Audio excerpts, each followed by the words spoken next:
I originally wanted to do the Stafford Gambit, which reportedly has an 85% win rate in chess. And the Stafford Gambit is a combination of the Stafford Gambit and a variation of the fishing pole trap.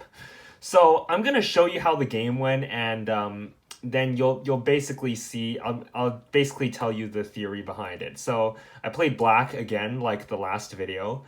It went like this. So pawn e5, no, pawn e4, pawn e5, knight here, and then we play the very odd copycat move, this, knight f6. And most people are going to take because it's a free pawn, and we want them to take because it's a gambit. You take knight here, and most people, are, since they're up ahead in material, they're going to want to take, and then we take back. We take like this so we can open up the bishop.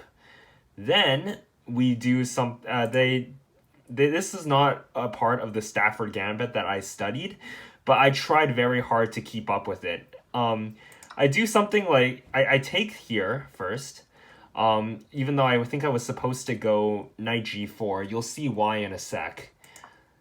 I go back, and yes, I want a key part of this Stafford Gambit and or fishing pole trap is the opponent should be castled.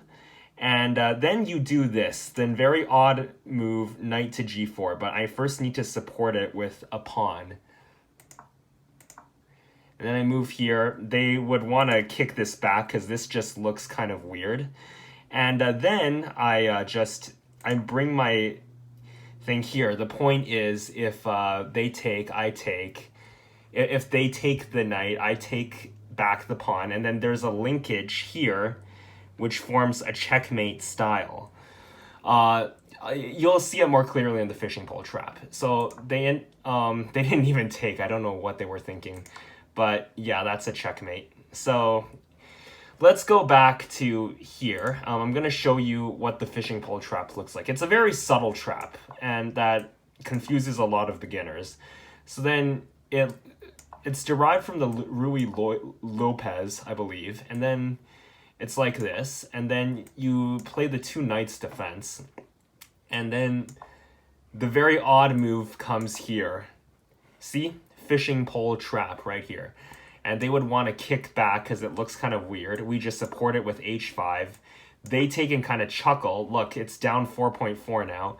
We take back, and they're going to want to move the knight. Boom, it's impossible to stop this. And, they could move their pawn up here, but just for the sake of quickness, that's it. And here is a variation. I don't have time to go through all the variations of the Stafford Gambit, but the Stafford Gambit kind of looks like this. So you do this, and then you do the copycat move. Take, and you do this to open up your bishop. They're going to want to defend their pawn here since they're up in material. Bishop here. And then they probably don't want the knight advancing, so they would want to pin it. This move looks really bad at first, but basically here, and if they take, then it's basically game over, and it's actually a mate in two. It's a forced checkmate. The only legal move they have is up here, and boom. So that's what it looks like. So the game I played was a combination of the Stafford Gambit and the fishing pole trap.